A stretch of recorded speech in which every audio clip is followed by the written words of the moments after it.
C'est Rabbi Abraham. בפרק עמד במועד קטן כתיב וכל חפציך לא ישבו בה, רק חפצי שמיים, כמו המצוות, ישבו בה. וכתיב וכל חפציך לא ישבו בה, פירוש, אפילו המצוות שהן חפצי שמיים. Non, il dit que tous les Chavtzachalo Yishbuba, personne ne peut être comparé à la Torah. Ah, Chavtzei Shamaim, comme la mitzvot, Yishbuba, elle peut être comparée à la Torah. Et après, il dit, Chafatzim lo Yishbuba. Pirouche, Afilou a mitzvot, Shem Chavtzei Shamaim, ne peut pas être comparé à la Torah. Donc il y a deux mouvements. Il y a un premier mouvement où aucun olamazé, et ça c'est évident, ne peut être comparé à la Torah. On va essayer de comprendre quelle est cette non-comparaison. Parce que s'il y a une non-comparaison, il y aurait peut-être point de comparaison. Pour qu'il y ait une non-comparaison. Tu ne dis pas qu'il n'y a aucun rapport entre un chou-fleur et un avion. D'accord ? Et après un deuxième mouvement en disant même les mitzvot, là, ils ne jouent pas. Donc en gros, on a une contradiction, quoi. Est-ce que les mitzvot, on peut être machvé à la Torah ou pas ? Exactement. ומתרץ, לה קשה, במצווה שאי אפשר שתעשה לידי אחרים, ובמצווה שאפשר שתעשה לידי אחרים. Donc tout ce que c'est lo yishvuba, c'est quand personne d'autre que nous peut faire la mitzvah. Et si quelqu'un d'autre que nous peut faire la mitzvah, donc à ce moment-là, ça devient yishvu. Exactement. Continue un petit peu, après on va revenir. כי התורה היא השכל העליון שנתן השם יתברך לעולם, ובוודאי מעלת השכל היא יותר על החפצים שהם גשמיים. Donc l'explication c'est parce que la Torah c'est quelque chose d'intellect. Voilà, donc qui n'est pas l'intellect pur. Voilà, donc qui n'est pas accroché à de la matière. Et c'est sûr quelque chose qui est d'intellect pur est au-dessus de la matière. Et donc au-dessus des mitzvot qui sont faits. Non, là on parle du premier mouvement. C'est au-dessus de Chavatsecha, au-dessus de tes possessions matérielles, c'est évident. D'accord? Ok. ואפילו חפצי שמיים שהם המצוות, בסוף סוף הם מעשים שהאדם עושה בגופו הגשמי. Donc automatiquement c'est aussi plus gavois que les mitzvot qui aussi sont faites avec le corps qui lui aussi est donc matériel. Même si on ne connaît pas la raison des mitzvahs, et donc il y a dans chaque mitzvot quelque chose de transcendant, de l'intellect pur, de toute façon, il y a dans le fait que la mitzvah s'accompagne d'un acte physique, quelque chose qui est inférieur à l'étude de la Torah qui est purement intellectuelle. C'est pas forcément qu'il la rabaisse, mais qu'il l'accroche au matériel. Ou qui l'accroche au matériel, ou qui concerne le matériel, ou qui rentre dans les catégories de la matière. On va revenir dans 2 minutes. Je voudrais juste que vous lisiez un peu plus, et après on reprend tout. Donc c'est pour ça que même les mitzvot ne peuvent pas être comparés à la Torah. Donc si personne ne peut la faire, c'est sûr qu'il faut donner un dîme prioritaire à la mitzvah. וביאור דבר זה, כי אם יאמר אדם אל מות תורה ולא יעשה סוכה ולולה, בוודאי המצווה קודמת. C'est sûr que si une personne dit je vais étudier la Torah et je ne vais pas accomplir les mitzvot de soukha et de lula, c'est sûr que dans ce cas-là on devra faire la mitzvah. Ouais. כי המצווה כשלא נעשה, יש כאן חיסרון גדול, שהמצווה היא חיוב על האדם. Parce que la mitzvah, lorsqu'on ne l'accomplit pas, ça crée un manque dans l'homme, l'homme n'est pas complet, parce que la mitzvah est une obligation par rapport à l'homme. Par contre, la Torah ne va pas créer un chisaron, ne va pas créer un manque, mais elle va rajouter une valeur ajoutée à l'homme. Il ne dit pas rajouter, hein. Il dit que la Torah, je pense que c'est une ma'ala. C'est quelque chose qui est par-dessus l'homme. Oui, mais c'est quelque chose qui est absolu. Il y a un absolu dans la Torah. La mitzvah, elle n'est pas absolue apparemment. La Torah. Il ne dit pas ça pour le moment. On va voir ce que tu dis. Il dit la Torah en kan chisaron kolkar. Alors on va voir ce qu'il dit. Reprenons d'abord depuis le début. D'abord, il dit, c'est intéressant de définir qu'il n'y a pas de point de comparaison entre la mitzvah et les chatzecha, ça veut dire les préoccupations matérielles ou même spirituelles de l'homme, dans la mesure où la Torah, elle est, qu'est-ce qu'il dit qui a Torah, il y a sechel ha'elyon, ok, she'natan Hashem yitbarach le'olam. Donc déjà, il faut comprendre que ce qu'il y a d'exceptionnel dans la Torah, c'est qu'on a accès à une intelligence supérieure dont l'essence est donnée. Ça veut dire dont l'articulation aura. On ne peut pas étudier dans ces conditions, il y a trop de bruit. les sens ne s'articulent pas. En d'autres termes, il y a la Fouquet. Qu'est-ce que c'est le Sechel HaElyon? Sechel HaElyon, c'est pas qu'on produit des concepts, qu'on produit des idées, qu'on produit une approche intellectuelle du monde, que pourrait faire la science et la philosophie, mais qu'on a accès à un don, Chonen Adat. C'est ça que dans la Tfila on dit Chonen Adat, celui qui donne l'intelligence, le don Chonen étant constitutif, coextensif du Dat, parce qu'ici on a accès à quelque chose qui ne peut pas venir des catégories du monde. Le point de non-comparaison entre la Torah et le monde, c'est que la Torah a pour racine quelque chose qui est au-delà de l'être. Absolument radicalement autre. Radicalement nouveau.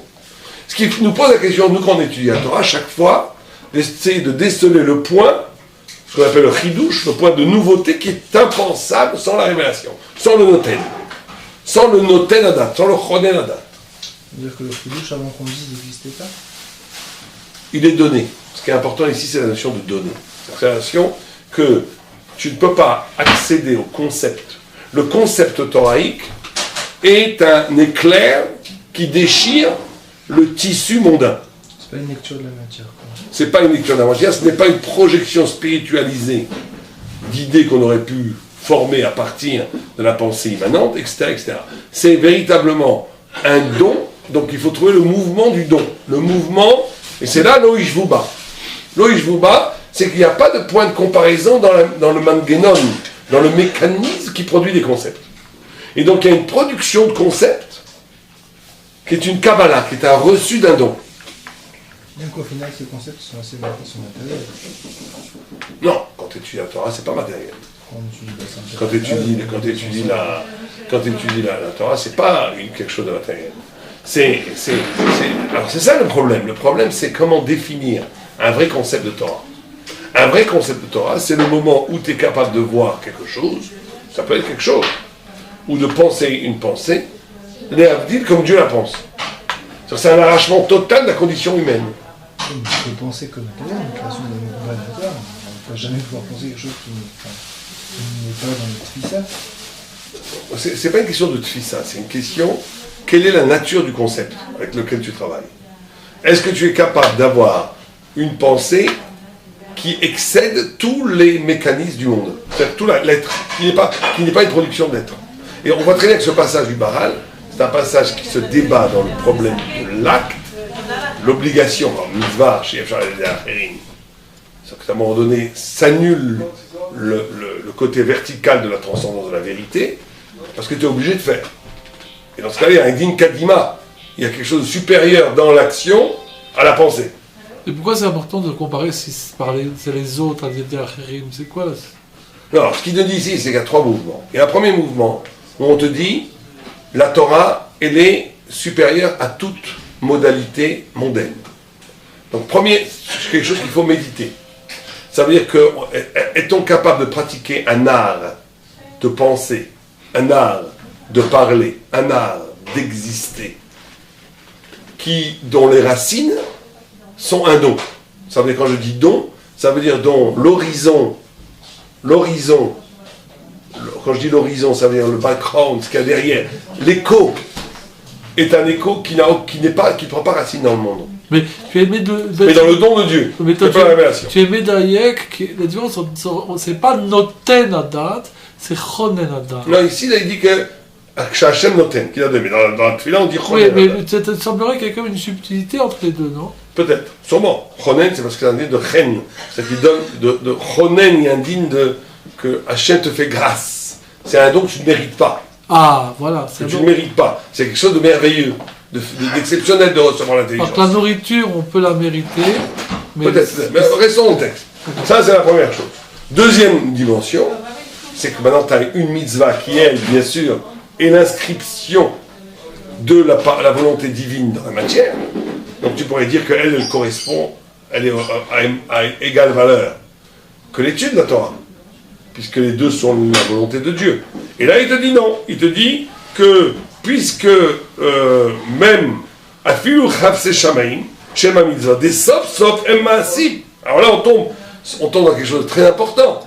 C'est que, même dans les mitzvot, tu ne peux pas échapper aux catégories du temps, de l'espace, presque du social, du monde.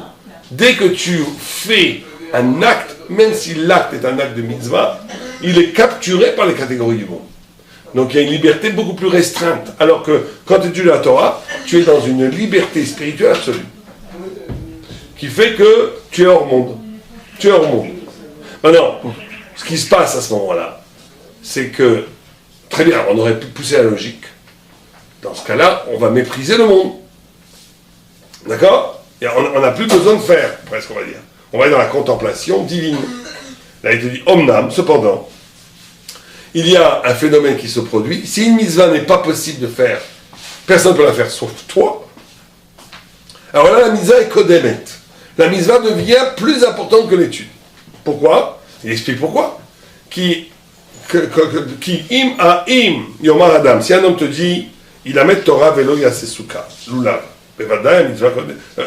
Qui a mitzvah, que shelo naase. Et je canne chisaron de ce qui est extraordinaire, il dit. Il dit pas, parce que si tu fais pas, comme beaucoup le disent d'ailleurs, que si tu fais pas la mitzvot, ta Torah ne vaut rien. Que si tu fais pas les mitzvot, ça veut dire que tu n'as pas d'engagement éthique, et donc ça voudrait dire ça, que tu serais dans ton ego. Ce que très souvent on dit qu'il y a la différence entre un penseur thoraïque, un vrai penseur et un faux penseur. C'est qu'il y a un penseur qui ne doit rien à personne, qui est libre, qui n'oblige pas. C'est la penseur, et tu peux aller même très loin dans la pensée, mais si la pensée ne t'oblige pas, il y a un manque dans la pensée fondamentale qui fait que ta pensée ne vaut rien. Une pensée n'est valable que si elle t'oblige. Donc tu es obligé, mais il ne dit pas ça ici. Il dit un autre concept. Il dit que yesh po chisaron gadol, sha mitzvah ichiyuv al adam. Et donc il dit que l'homme a une obligation.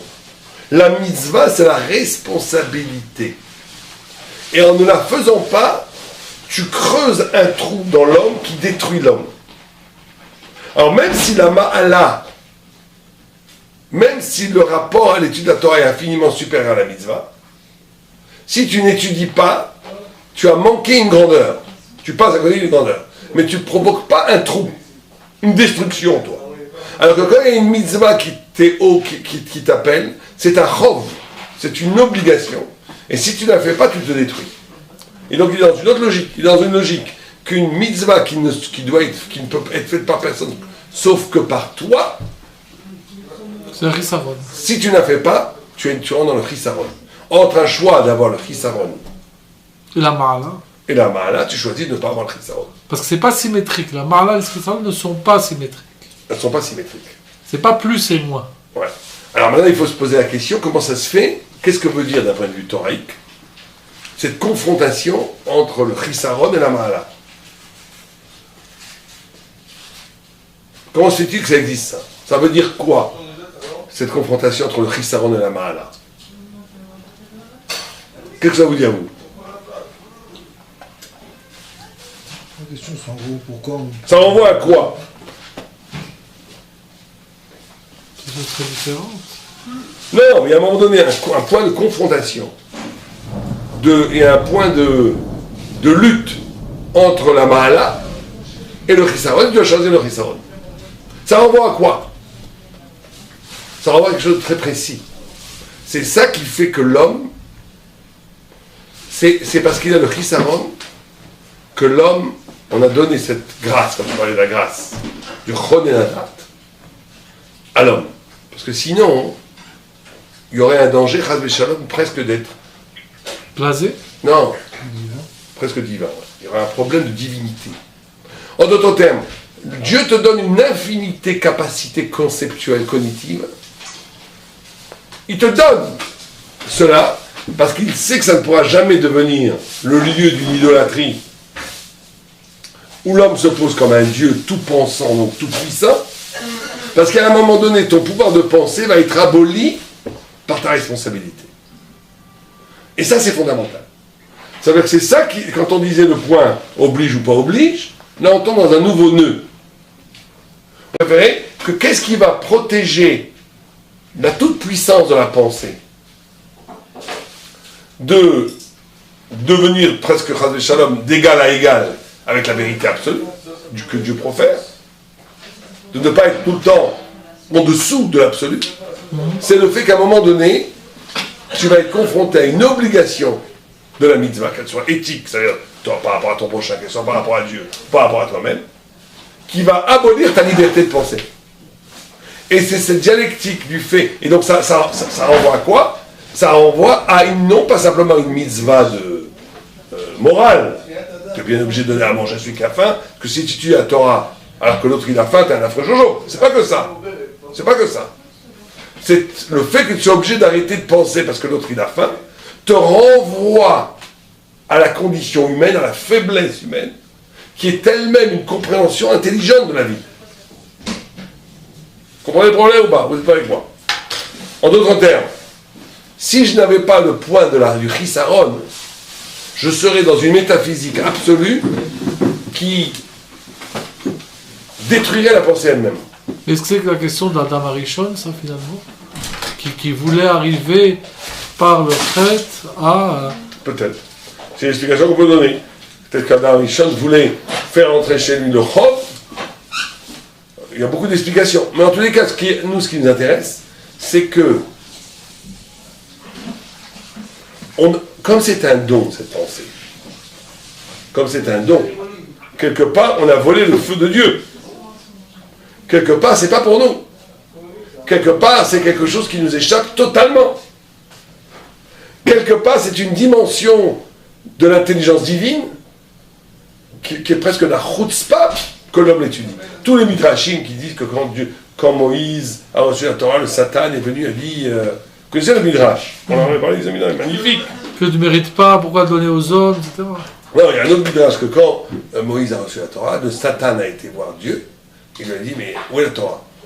Il a dit, va voir le fils d'Amram. Va voir le fils d'Amram.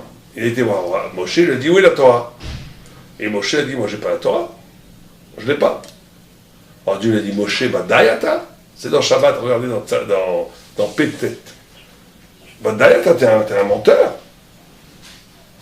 Il dit non. Il dit, moi qui suis le fils de la femme, homme de chair et de sang, je peux dire que j'ai la Torah? Je ne l'ai pas. C'est trop immense pour moi, la Torah. Qu'est-ce que Dieu lui répond? Parce que tu t'es rendu petit, la Torah s'appellera par ton nom. C'est pour ça qu'on appelle Torah Moshe.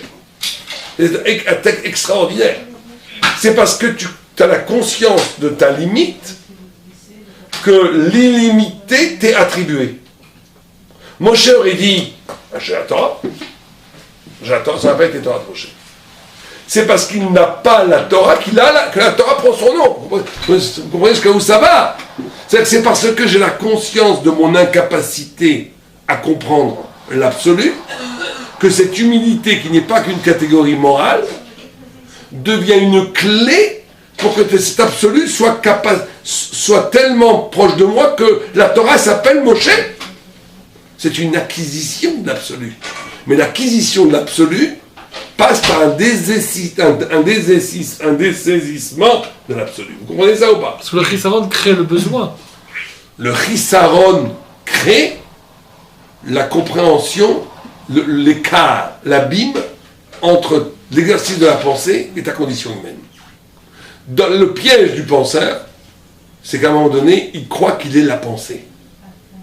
Il s'identifie à sa pensée. Il s'identifie à sa pensée et il devient un ange céleste qui se croit possesseur de vérité absolue, et là il tombe dans l'horreur. Il tombe ou dans la piquançoute, ou il tombe dans la liberté absolue du penseur, il devient un démiurge, il devient, Dieu préserve, un absolu face à l'absolu du vivant. Le plus grand yatzerara de la vérité, du bien, c'est quoi? C'est qu'il veut concurrencer Dieu. C'est ça son plus grand yatzerara. Le yatzerara du bien, du tov, c'est qu'il se croit absolu. Il n'y a rien d'absolu, il n'y a que Dieu qui est absolu. C'est un des psats qu'on dit à Purim, on doit dire Baruch Haman. Mais pourquoi on Mordechai pour l'envoyer balader? Parce que même, il y a un moment donné où même le bien, il faut faire attention. Le bien peut être un yatzerara de se croire concurrentiel de Dieu. Donc ce qui est extraordinaire dans Maral ici, il nous dit il y a un point de rupture. Il y a un point de rupture. Il y a 3 niveaux. Il y a l'étude de la Torah qui est le plus haut de tout. il y a l'exercice des mitzvot, qui est l'inscription dans la matière de la volonté de Dieu qui est très haut, mais qui est kidnappé par le monde, et donc qui réduit la portée de la mitzvah, qui est oublieuse de la trace de l'infini qu'il y a dans le concept. Puisque le concept renvoie à la trace de l'infini. L'action, le rituel, même si c'est un grand sadique, tu rentres dans les catégories du temps, de l'espace, du social, etc., etc. Donc même si c'est divin, c'est infiniment moins fort que l'étude de la Torah. Et il y a après tes préoccupations mondaines de ta vie quotidienne, de tes affaires, ton business, ton travail, et tout, qui sont très bien. Tu es un honnête homme, tu fais ton travail, c'est très bien, mais qui sont encore infiniment moins grands, puisque c'est là où je vous bats, donc c'est vrai, aucun rapport avec la Torah. Mais il te dit à un moment donné, si cette hiérarchie, cette pyramide n'était que comme ça, tous les tzadikim ne seraient que dans la pensée pure, dans l'intellect pur, et ils passeraient à côté du peut-être la plus grand secret de l'intelligence humaine, c'est que l'intelligence humaine est ce qu'elle a à voir avec une lumière divine qui le dépasse absolument, et pour que dans la compréhension de la lumière divine qui t'est donnée, et qui est un miracle intellectuel, tu ne banalises jamais cette pensée, tu es obligé chaque fois, à un moment donné, que cette pensée soit abolie devant le chov, devant l'obligation, qui te ramène à la condition humaine et qui redonne en dialectique à cette pensée cette ligne de fuite de l'infini que tu ne peux avoir qu'en négatif, qu'en ne comprenant ta finitude. Mais le chov est libérateur quelque part. Le chov fait que tu montres que tu n'es pas identique à la pensée que tu étudies. La pensée n'a pas de chov, toi tu as un chov. Donc toi tu as une distance. Et donc cette distance entre ta vulnérabilité et l'absolue puissance des concepts que tu manipules garantissent la vérité de ces pensées et la vérité de ton existence. Dès que tu confonds ces deux niveaux-là, tu es dans l'erreur. Dans la gava, comme ça. La gava, c'est le plus facile à combattre. Après, après c'est beaucoup plus compliqué. Après, il y a aussi une notion de re-questionnement de ton savoir. Tout ce que tu sais doit à un moment donné être exposé au chov, à l'arrêt. Tu dois t'arrêter. Bon, allez, continuons. Oh. וזה ההבחן שיש בין התורה ובין המצוות. כי המצוות, אם לא יעשה אותה האדם, הוא חסר לגמרי.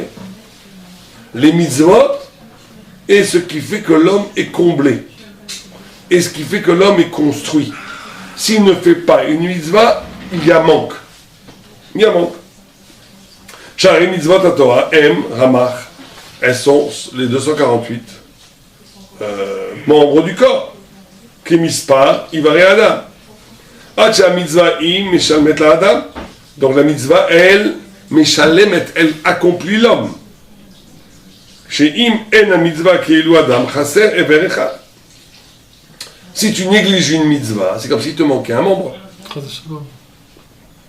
Qui a mitzvah chez Aliade Amas et Adam, je n'ai assez à l'aider Goufo Agashmi. Il krova yoter et Adam, elle est plus proche de l'homme physique, Agashmi. ואם לא יעשה אותו האדם, הוא חסר, il manque. לפיכך, אם אי אפשר שתעשה המצווה על ידי אחרים, אין ראוי שעיקר התורה שהיא שלמות מעלת האדם. שעל ידי התורה האדם שכלי, והמצווה, אם לא יעשה אותה, הוא חיסרון האדם. ויותר ראוי על האדם שהיא נמצא בשלמות מבלי חיסרון, אף אם לא יהיה לו מעלה. ce qu'on a dit.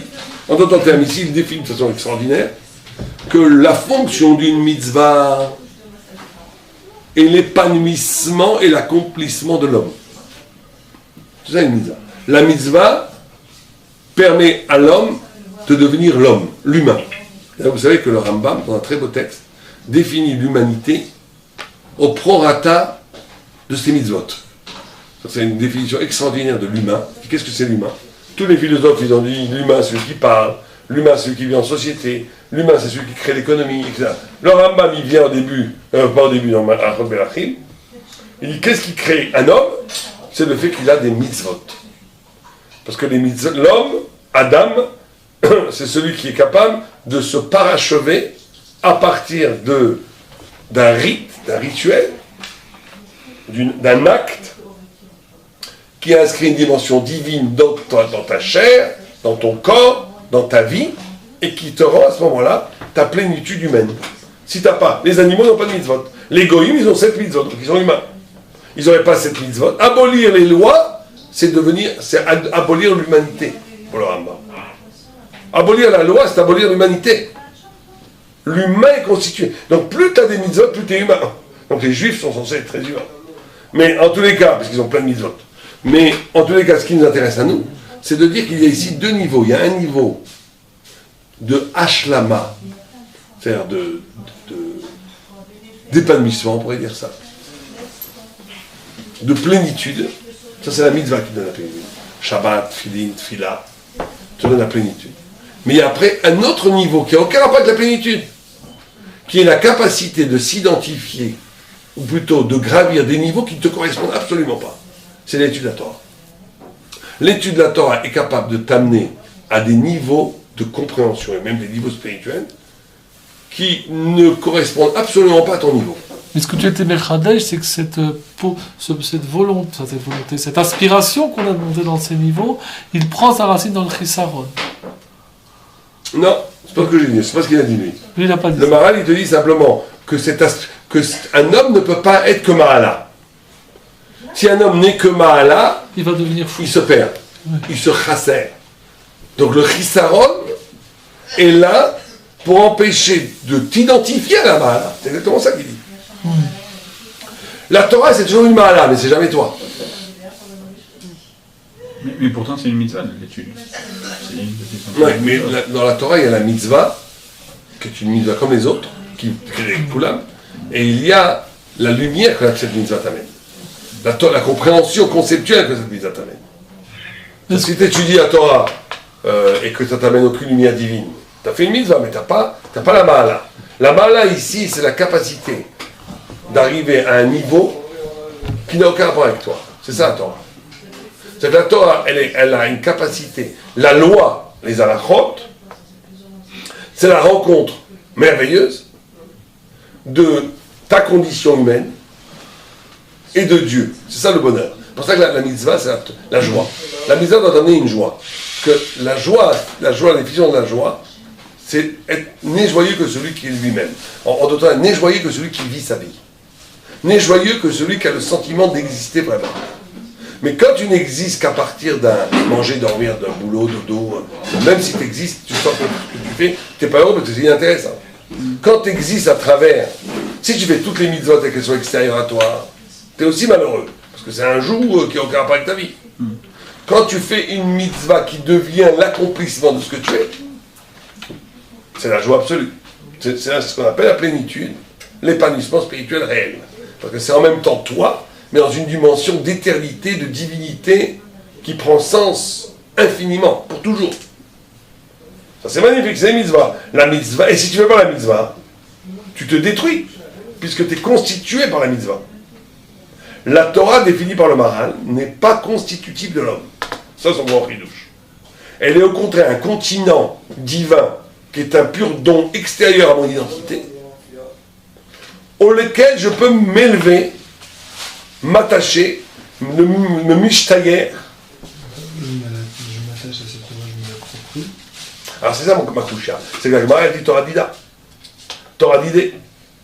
La Gemara, elle dit que un roi n'a pas le droit d'être mochel sur son kavod, parce qu'il est instrumentalisé par sa fonction. Sa fonction, c'est de donner du kavod au roi, à la royauté. C'est le pouvoir. Donc un roi qui veut faire le hadav, on lui dit, monsieur, c'est pas votre boulot. Vous voulez faire le hadav, soyez un vrai. Donc il est obligé de... Il ne peut pas être comme être mochel sur son kavod. Mais la Gemara, elle dit, un chacham qui veut être mochel sur son kavod, il peut. Pourquoi? Torah d'idée. Sa Torah, c'est à lui. Il peut en faire ce qu'il veut. En réalité, c'est pas une boucha. Je comprends. C'est pas une boucha. Pourquoi? Parce qu'en réalité, c'est Torah d'idée au sens qu'il n'est pas instrumentalisé par la Torah. Il n'a pas de fonction. C'est parce qu'il a été le réceptacle de la Torah, qu'il a su être un réceptacle. Il a su faire un creux en lui-même pour accepter cette Torah, qu'une fois qu'il l'a acceptée, elle ne devient pas la sienne. il y a je sais pas, une digestion, je sais pas comment qualifier ça. Non, mais il dit que c'est une ma'ala. Ouais, elle dépasse le... Et il dit que c'est pas une ashlama. La mitzvah est une ashlama. La Torah est une ma'ala. C'est ça que dit tout le malal. C'est que la Torah, c'est pas que ça devient une partie de toi après. C'est que c'est une ma'ala divine sur laquelle tu peux te mishtayer. Mais ça ne devient pas une partie de toi. Il y a une transformation, il y a une influence. Bien sûr qu'il y a une influence. Bien sûr que ça... Donc c'est Torah d'idée, c'est ça le sens de Torah d'idée, non? Oui, mais pourquoi est-ce que la Gemara dit que tu as le droit de te montrer sur le kavod, parce que sa Torah lui appartient. Si c'est une ma'ala qui est toujours au-dessus de toi, qui n'est pas constitutive de ton être, mais qui est une ma'ala que tu peux t'approprier, que tu peux... on va dire que c'est d'idée... La conséquence, ça veut dire, cette Torah, elle m'appartient, mais les fruits de cette ma'ala, le keren c'est à moi, mais les fruits de cette ma'ala, c'est justement, c'est la shpa, voilà, qui est au-dessus de moi, qui me dépasse. Mais en soi, j'ai un chélek dans cette Torah. Ouais, mais après, c'est pas ce qu'il dit. Il te dit que c'est une ma'ala. C'est quoi une ma'ala? Il fait une différence entre la mitzvah qui est une ashlama, c'est que tu deviens une partie de ton être, qui est un vrai épanouissement, et une Torah qui est une ma'ala. Ma'ala, ça veut dire que je peux monter un niveau de compréhension qui ne correspond absolument pas à moi, mais que Dieu me donne. Donc on doit dire que Torah d'idée, ça veut dire que cette relation à cette ma'ala, elle m'est propre. Cette relation à cette ma'ala, elle n'est pas instrumentalisée comme elle ne lui appartient qu'à lui. Elle n'a pas une fonction dans le peuple. Elle a une fonction entre lui et Dieu, donc il peut être Mochel. Mais ça ne veut pas dire que c'est d'idée à lui vraiment, que c'est une partie de son identité. En tous les cas. Oh, ça on l'a vu. Donc, si tu as le choix entre étant détruit par un non-accomplissement et rater la ma'ala, ou bien de réussir la ma'ala au prix d'une destruction de ce que tu es, il faut choisir le premier. Il faut choisir la non-destruction. Qui a chisaron, mais va-t-elle à ma'ala, she'en à ma'ala, nirchav lekloum. Là, il le dit. Il le dit parce que si le chisaron, mais va-t-elle à ma'ala. Vous pouvez la dire ça ici. Ça veut dire bizarre, c'est intéressant. Ça veut dire que c'est quoi, mais va-t-elle la ma'ala, c'est un absolu? Non, mais... Qu'est-ce qu'il veut dire par là? Mais va-t-elle la possibilité d'accéder à la ma'ala? Non, la ma'ala commence pas, donc il n'y a pas de... Mais la ma'ala existe quand même. Il dit comme ça, mais yoter raoui el adam, she'nimsa beshlemut mibli chisaron. Av imlo ayalo ama'ala. Alors la première vue, qu'est-ce qu'il disait au début? Qu'il vaut mieux une shlemut bli ma'ala qu'une ma'ala bli shlemut. Mais pas que la ma'ala elle existe. Ou mi she'elo chisaron she'elo imzo ma'ala, sikhlit, bah je crois qu'il a oui la ma'ala sikhlit.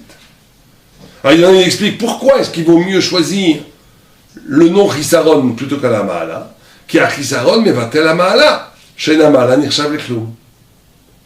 Donc il dit que si tu as le chisaron, il n'y a plus de ma'ala. Et ça, c'est ce qu'on a dit au début. C'est ce qu'on a dit au début. C'est parce qu'en vérité, toute la ma'ala de être shaya à cette elle n'est possible que si tu as dans la conscience constante de ta condition humaine, qui relativise ton rapport à l'absolu. Mais dès que tu ne fais pas ce travail, que tu négliges ta condition humaine pour t'identifier absolument à la ma'ala, tu détruis la ma'ala au sens où tu la vides de toute substance, où tu en fais que simplement une projection intellectuelle personnelle. Et donc tu passes complètement à côté de la vraie grandeur de la ma'ala. C'est-à-dire que les connaissances, il les a, mais... Il n'a rien. Il n'y a aucune différence entre cette connaissance-là et connaître les derniers matchs de foot qu'il y a eu. Parce qu'en réalité, c'est la même gestuelle intellectuelle. Il n'a pas conscience que c'est quelque chose... La profondeur de l'idée va être au prorata de ta responsabilité par rapport au Chisaron. C'est ça la grande idée qu'il dit Maral ici. Aval, im efsha shetaseh mitzvah lidei acherim. Arei en kan Chisaron, kasher hamitzvah naasa. La mitzvah est faite. וכאשר אין כאן חיסרון, קניין התורה יותר קודם, שהוא מעלה בשלמות יותר כמו שהתברר. Comme il explique. Donc là, il a dit quelque chose de fondamental.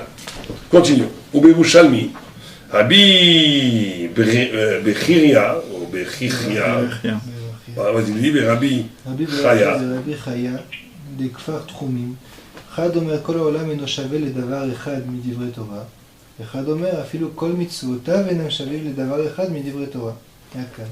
Donc il y a un des deux qui dit que tout ce qui existe dans ce monde ne vaut rien par rapport à une parole de Torah. Un autre qui dit toutes les mitzvot qui sont accomplies dans ce monde ne valent rien par rapport à une parole de Torah. Donc c'est la même explication que ce qu'on a dit juste avant. Qui est la mitzvah aime al yedei haguf ha'adam. La Torah est sikhlit legamri. La mitzvah, l'accomplissement de la mitzvah se fait avec le corps. Alors que la Torah c'est quelque chose de spirituel, d'intellect qui n'est pas du tout accroché au matériel. שעל זה אמר הכתוב כי נר מצווה ותורה אור, כמו שביארנו בהקדמת מסכת אבות. C'est ça que le pasuk dit ner mitzvah ותורה אור. La mitzvah est un ner, donc quelque chose qui est gashmi, la Torah c'est la lumière qui n'est pas du tout accrochée à quelque chose de gashmi. ולפיכך בוודאי כל העולם אינו שווה לדבר אחד מדברי תורה, שהרי העולם הזה הוא גשמי, והתורה היא שכלית. Donc c'est pour ça aussi que toute chose qui existe dans ce monde ne peut pas être comparée à la Torah, car cette chose-là est matérielle, la Torah n'est pas matérielle. Et même les mitzvot ont un lien avec le corps. La mitzvah que la mitzvah est accomplie à travers le corps humain. On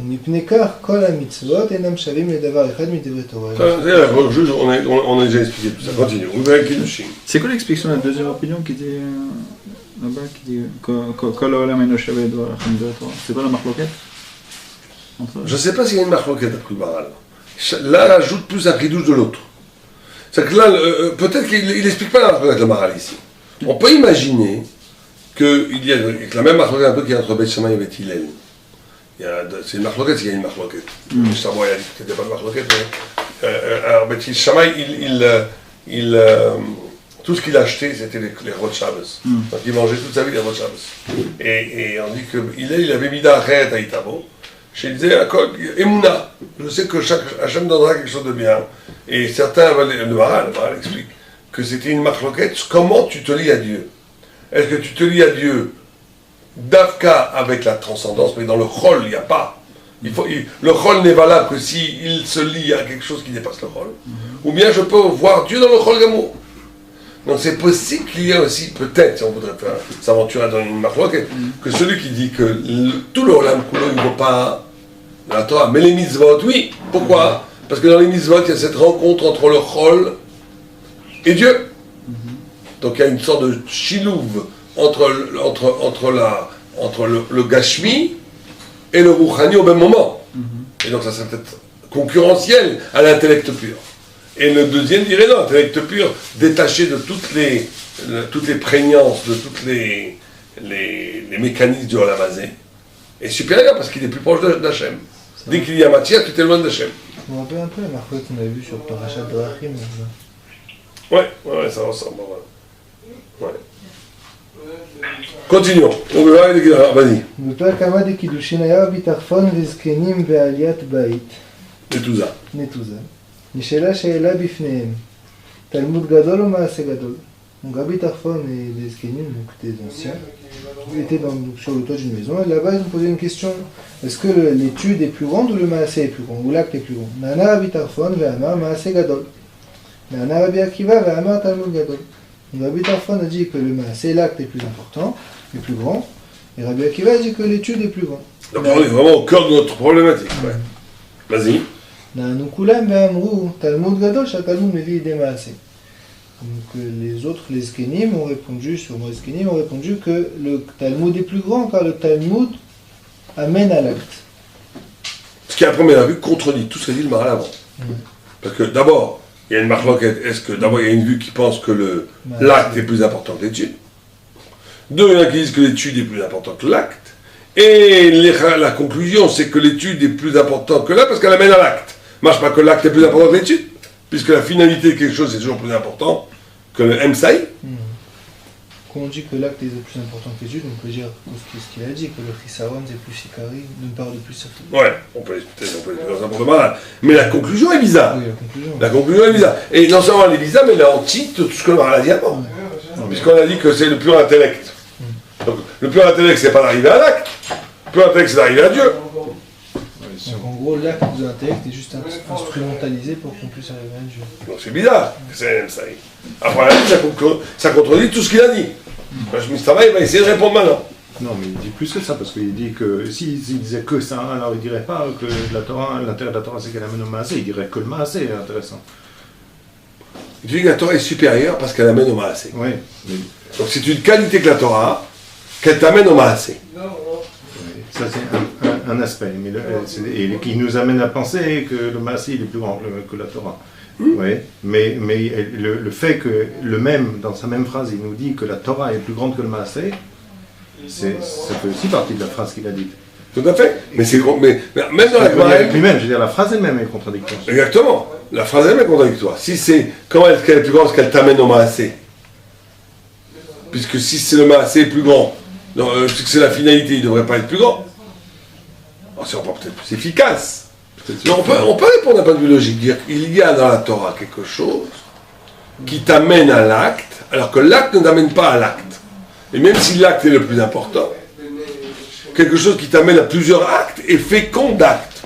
Alors qu'un acte est stérile au niveau de son propre acte. Peut-être que c'est le ma'anach, le fait d'aller à l'acte qui est le plus important de tout. Peut-être. Peut-être c'est le fait de se préparer à l'acte. On va voir. En tous les cas, à première vue, on a un problème ici avec tout ce qu'il a dit avant. Parce qu'avant, c'était simple, il n'y avait même pas de question. La Torah est complètement intellectuelle. Et le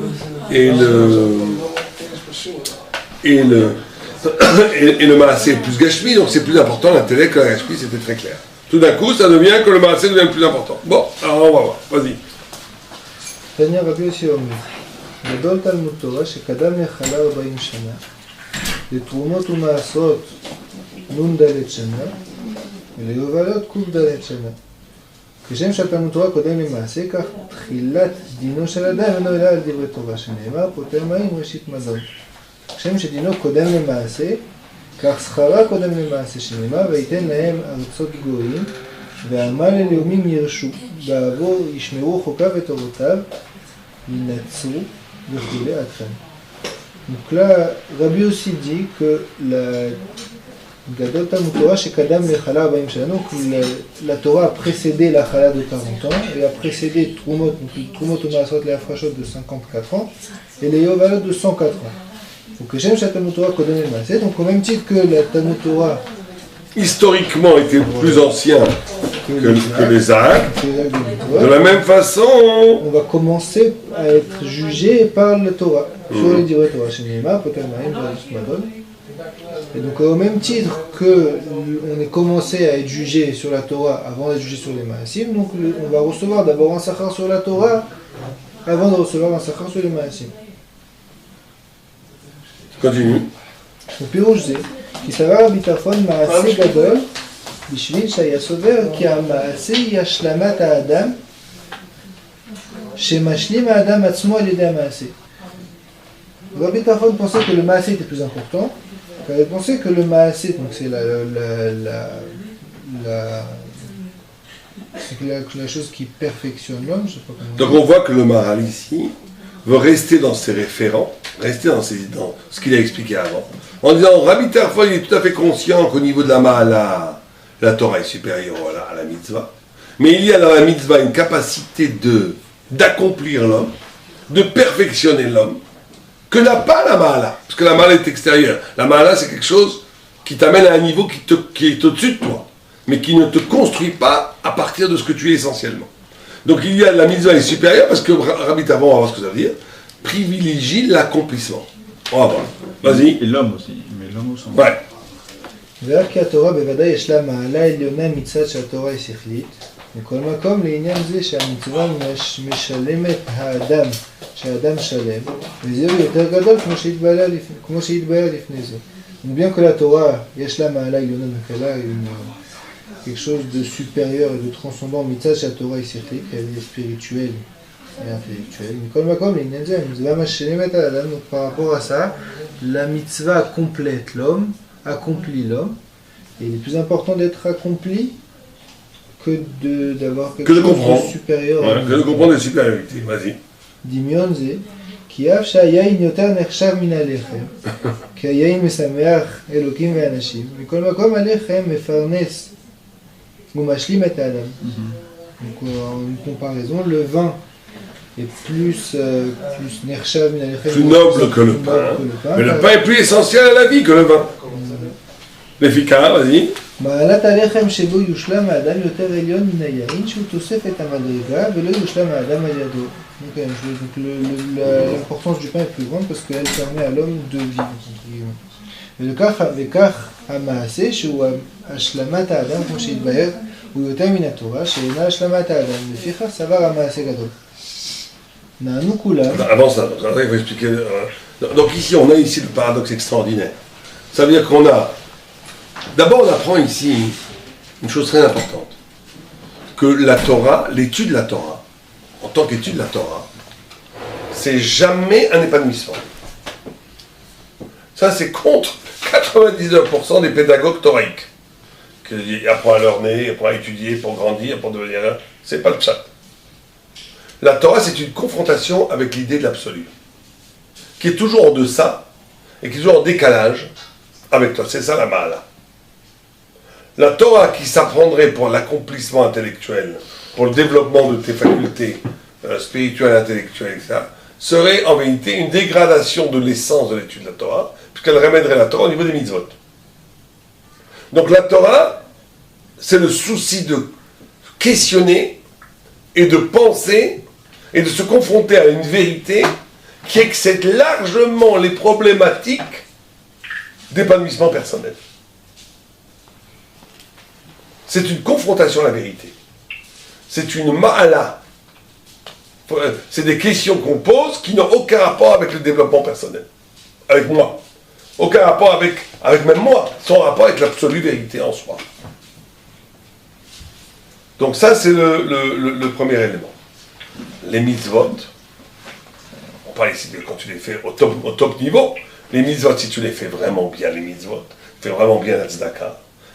Si tu fais travail la notion de chesed, tu vas devenir un être merveilleux, un être généreux, un être qui a bon cœur.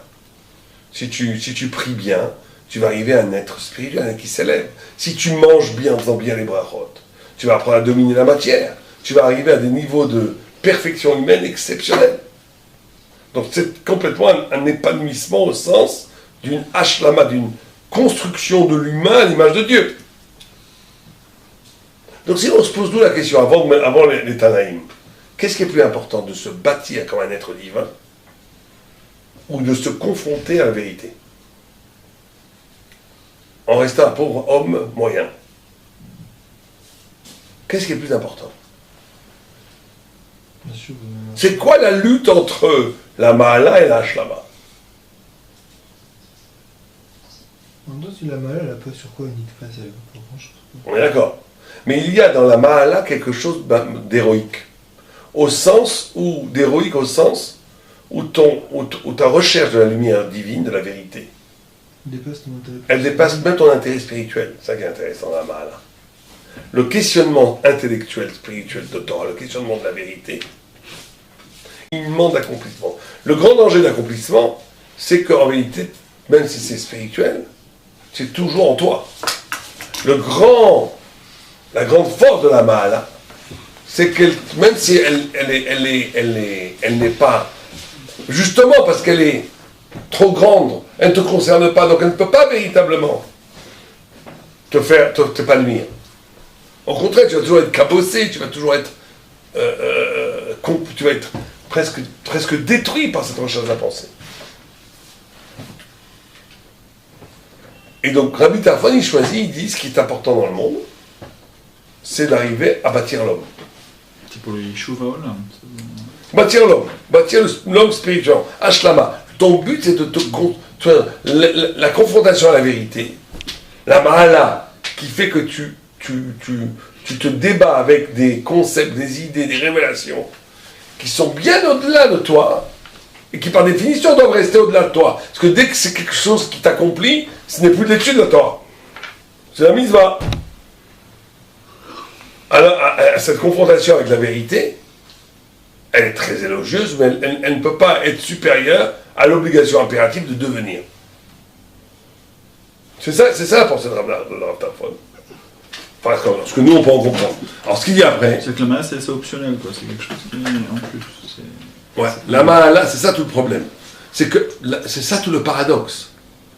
C'est que la mahala, elle doit être optionnelle, parce que si elle est essentielle comme chisaron, tu la réduirais à la condition humaine. C'est-à-dire tu détruirais son côté infini, transcendant, au-delà de l'homme, et d'un côté, l'homme est concerné par cet au-delà, donc ça ne peut être qu'une mahala. Maintenant, c'est ça tout le paradoxe humain, c'est qu'il est en même temps Chob et mahala.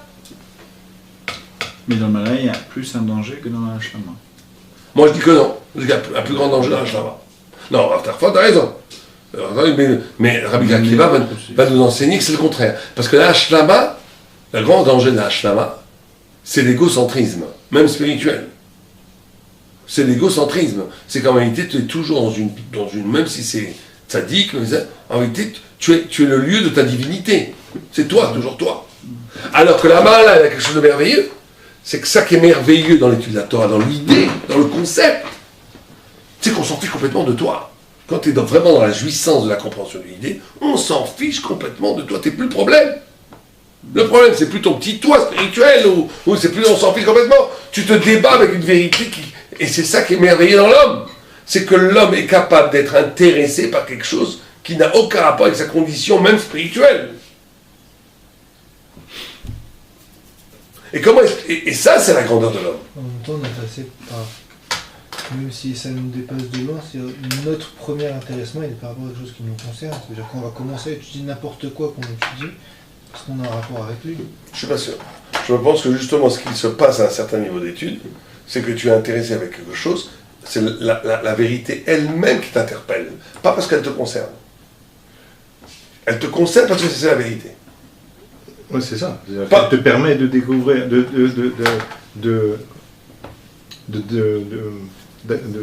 d'exprimer un aspect de soi-même qui est la confrontation avec le total, l'extérieur total, l'étranger total. Ouais. Et cette possibilité de développement personnel, elle est impossible par un autre moyen. Non, à ce moment-là, on n'est plus concerné par le développement personnel. C'est-à-dire c'est ça le grand mystère de l'humain, qui est la partie divine qu'il y a dans l'homme. C'est le pshat quand le Rambam dit que l'humain il est humain parce qu'il a des mitzvot, c'est ça. Non, les mitzvot c'est l'accomplissement, c'est pas la mahala.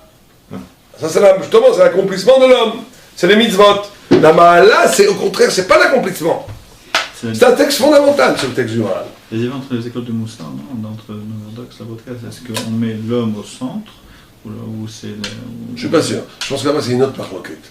C'est une marloquette. Oui, peut-être, vous avez raison. Peut-être que est-ce qu'on bâtit l'homme à son Moussard, ou est-ce qu'au contraire on détruit le kavod de l'homme parce qu'on veut voir Dieu partout. Peut-être que c'est dit. Mais je voudrais juste finir, parce qu'il reste 2 minutes, je ne voudrais pas sur le temps. On dit Nanu kulam talmid Torah gadol shemevid demaaseh. רוצה לומר, כי יותר המעלה יש לתורה שהיא שלמות שכלית.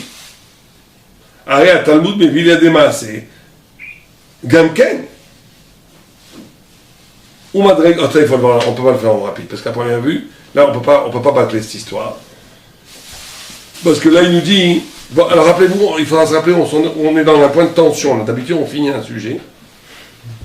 Mais là, on est dans un point de tension important. Il faudra reprendre ce point de tension. Parce qu'on est véritablement ici dans quelque chose d'énorme.